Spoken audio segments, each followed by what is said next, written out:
Hey guys, this will be video 9 for the 50s era Goldtop Les Paul replica using Stuart McDonald templates. And for the most part, this video is just going to be about redemption and cleaning up what I should have already, what should have never happened. Let's put it that way.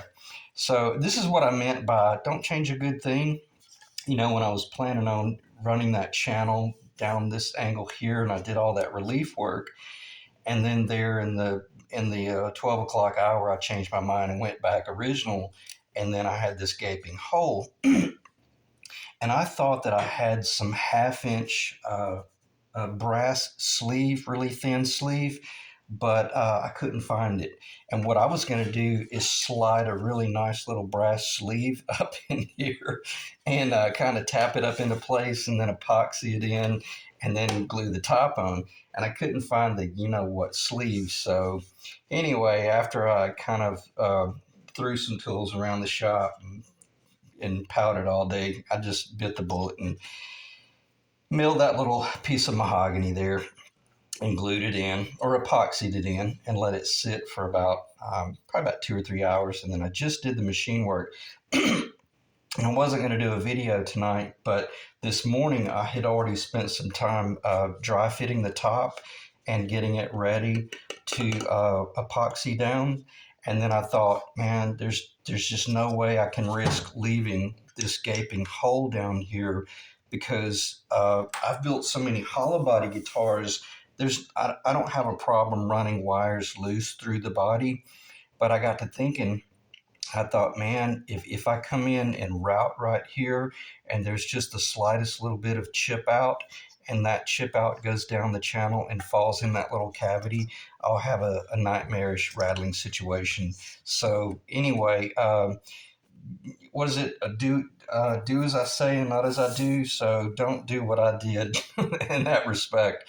But anyway, nonetheless, it looks really good, and I'm happy with it. And now I know that I can send it to Nashville, and the guys up there won't be complaining about fishing wires through the body. And I'm about to go ahead. I went ahead and cut another little fillet that was left over from that piece anyway. And I've got that ready to fit in, so I'm going to epoxy that in. For the most part, it'll also be for the record and on camera. So for you guys that have not been watching the video series, the bottom of this channel is a round nose. I don't know where the bit is. You'll just have to trust me. The bottom of the channel is round, and then this little fillet that I put in on the top, epoxied it in up here, and then I'm going to epoxy this little joint in as well, and on camera. But before I do that, I'm going to fish this saturated cloth. It's not saturated yet, but I'm going to show you how I go about redeeming myself here. If it works, I don't see why it won't. Rather than just pulling it in one direction, I'm going to tie that little devil in. Let's see if I can get that to go through. Yeah, that should go through. I'm going to tie it in the middle of the string. Hold on, I'm going to pause. Let me get a drink of water. Okay, you don't realize how thirsty you are until you start talking. So for the most part, what I'm going to do is just do a little knot. And that way, I can kind of pull it back and forth and really make certain that I really clean it there. I know this can says mineral spirits, but it's actually lacquer thinner. So it's a little bit wet, but nonetheless, it should be really good. Kind of messy. Whoop. Building jazz guitars, a lot of time you're using little strings like this, or you're sticking rods up into the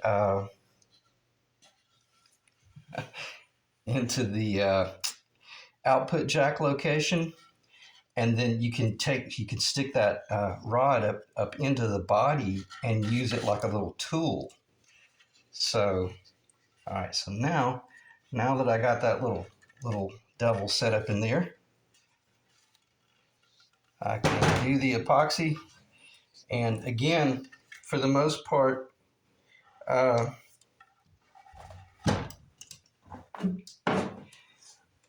again, this is about redemption. And I've already whipped myself like a Tibetan monk all day. For the most part, I gave myself the dumbass award. This is stupid, having to do stuff like this. And there was a part of me that's like, oh man, I don't need to do that on camera. Everybody will think you're an idiot. I thought, no, that's exactly what I need. I need to teach myself a lesson, because I should have epoxied that in when I had the opportunity. So I'm going to force myself to do it on camera. Anyway, and as I said, just learn from my mistakes. And it's kind of funny, because I'm so guilty of that, and I guess I'll never will change. I'm always doing things a little bit different, or just like the last video, I went into this whole spiel about doing the hybrid guitar, and I don't regret that video. I think it's a good video, and if anything, it might appeal to a couple of guys out there. But and I really meant what I said about I'm going to kick back into purist high gear very quickly here, and this is truly going to be a 50s guitar, the design of it all. But I'd just like to let guys know that when you're building your own guitar, don't force yourself to work in such limited parameters, because a lot of people don't ever consider the fact that when they were building these guitars back in the 50s, they were very production oriented. Yes, they were building really nice guitars, and they knew they were good guitars, but for the most part, it's like Leo Fender had made a statement once. He was like, function over form. If it's pretty after it functions really well, then that's all the better. But for the most part, you might come up with an idea that will make a huge difference tonally, but a production company they don't have the time to do it. And am I talking about this fillet here? Absolutely not. But I am talking about the whole fillet, meaning like I should have done this in one-step operation. I like doing stuff like this, and because I know that it reconnects the body. And also, it shows your ability as a repair guy, a luthier, restoration pro. If someone is willing to do this type work in an area that's completely unseen, that ought to tell you a lot. I'm not talking about me, but I'm talking about in general. If you've got the mindset of doing this type work, then you're the type guy that needs to be building really high-end guitars or high-end cabinet work. See, and now, if I don't let that slip out, now I can kind of pull this through that way once. Probably got the bulk of the epoxy off. Turn it around. I hope that's on the camera? And look at that. I don't know where that came from. Well, I can't get my hand on it. I don't know where that came from, but I got a sneaky suspicion that it was lodged up in there. So this is awesome. Let me get this off the table before I make a mess. And again, this is kind of I don't think it's a wasteful video as much as oh no, that's just lacquer thinner. as much as it just shows you tricks. See how I pulled back through, and now I'll fold it back and run it through the other side. Kind of like just a little a washout, and that really should be enough right there. And what that does, that just guarantees that there aren't any little little blockages in there. For the most part, it's probably going to be fine. Well, I know for a fact it's going to be fine now, because pulling that through a couple of times guarantees that you got a really nice channel. And for the most part, it's actually kind of cool as well, because there's this nice little cubby hole down in there.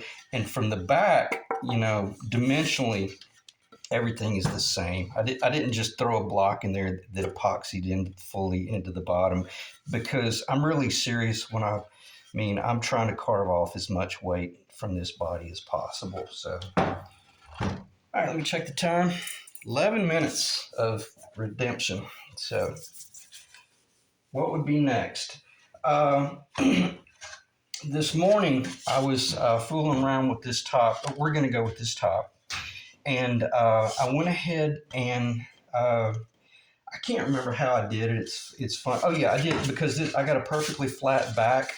I did position those, and then I drilled those on the drill press, and then I just drilled these two wild, and then these locations right here, I laid my Stewart McDonald. Let me slow down a little bit, because for the newcomers, or just tripping up on the video, this guitar, there's a 99% chance this guitar is going to get P90s.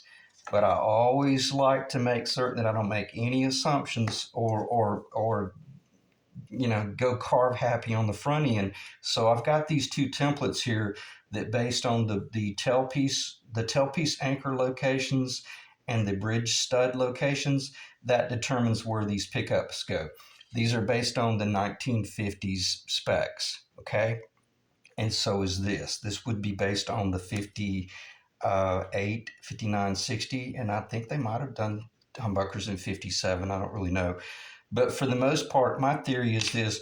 I want to see where, if I put these two stud locations, or if I put these locations over one another, what is the absolute safest area to rough out in this area right here, that I don't encroach on either the humbucker or the P90. And that's exactly what that is right there. That's right in the bare middle of those two locations, so that even after this is glued on, we still have the option of going with either pickup configuration. And also, the reason I do that is because any epoxy that's up in here, it allows it to move to that area, because this is pretty important. When I do the epoxy, and I probably won't do it tonight. I don't think there's going to be time on the camera as well, because I just want this to be kind of casual, but it is about to take place. Okay, so here's what happens. You got your epoxy down, okay, and you've got all this epoxy mixed up. It's a 24-hour cure time, so you're really taking your time. You're not in a hurry. And then you got all the epoxy down, and then you take this. Let me get my bamboo skewers.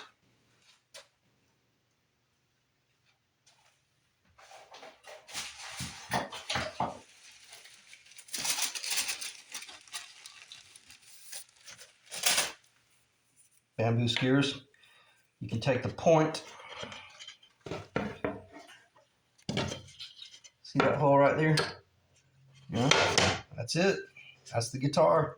And that gets you started. Then you flip it over to the square, and then you know for a fact that is the guitar. And not only do I have that one location, but I also have that location. Plus, I also have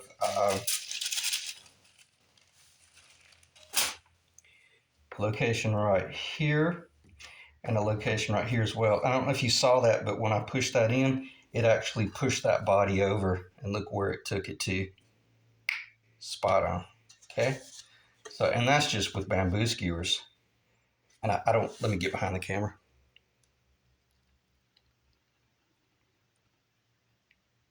I don't know if it's going to show, but nonetheless, there's a really, really tiny mark right there, and then that's the center line of the glued up top. So on that right there, see that? Okay, and here's where I'm going with this. When when you do the epoxy, you want to do clamping up the middle first and kind of squeeze that epoxy out a little bit. But for the most part, when I do this epoxy job, it's going to be bare minimum.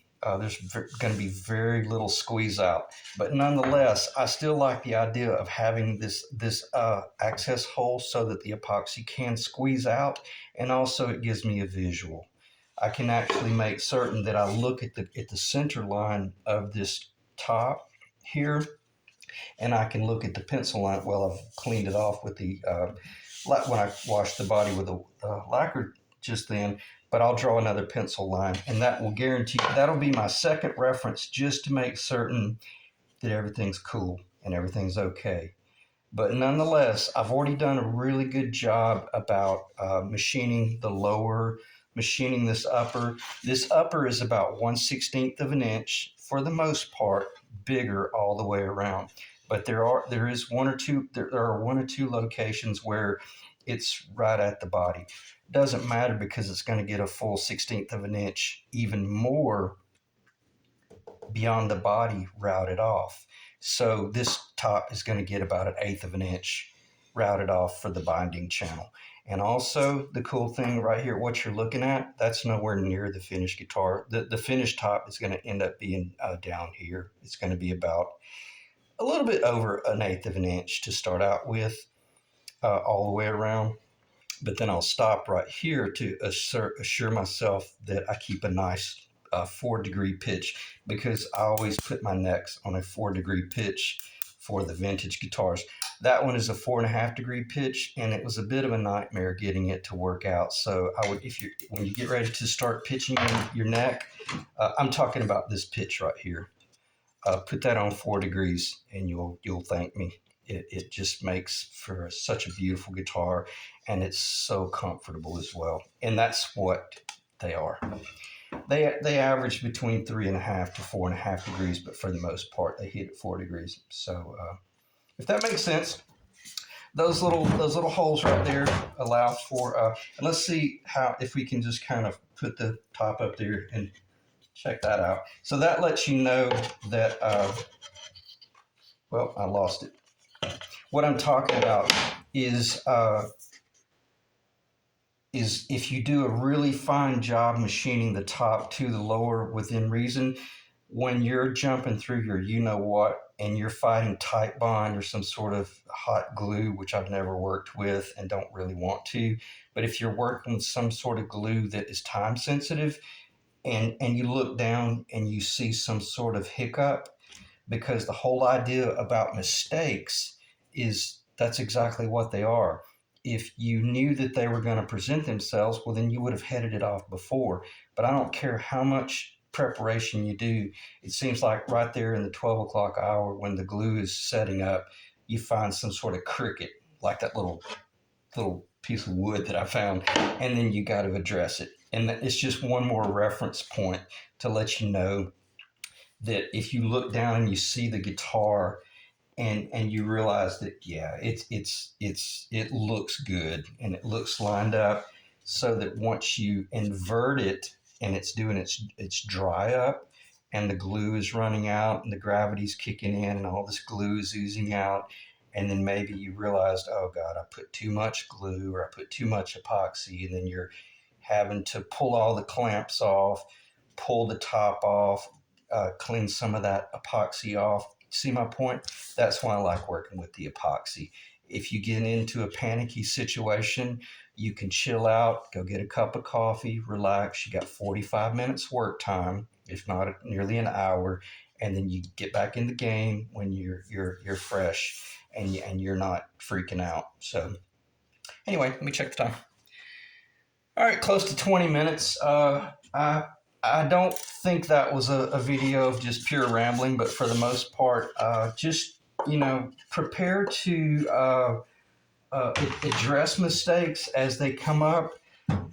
When you know you screwed up, just take the day off and realize I gotta back up and punt, and I gotta fix that, and I know for a fact that's never gonna happen again. So take the time to correct things, and you'll feel much better knowing that now there's no way, the guys doing the wiring in the future, they'll never have problems. Or if they change the pickups 2 years from now, they're not fighting it, and they're not having to leave Fisher wires in there and stuff like that, or strings and crap like that. So anyway, I'm really happy with it. I got it all taped off. She's ready to glue up. Again, I won't do it tonight. I'm getting ready to just call it a day. But I wanted to get that on camera, and also just for the sheer documentation of the fact that there's not a gaping asshole in there. So anyway, now that I'm redeemed, I can call it a night and plan the day tomorrow. So I appreciate you guys checking in. If you have any questions or comments, let me know. Another thing I need to make sure I clarify: I don't monetize my videos, but I'm beginning to get a little bit of traffic, and they're advertising on my videos. So I have nothing to do with that, and I can't control that. So again, it's not me. Sometimes we'll just have to suffer through those advertisements. So anyway, I appreciate you guys checking in, and I'll see you in the next video. Thanks.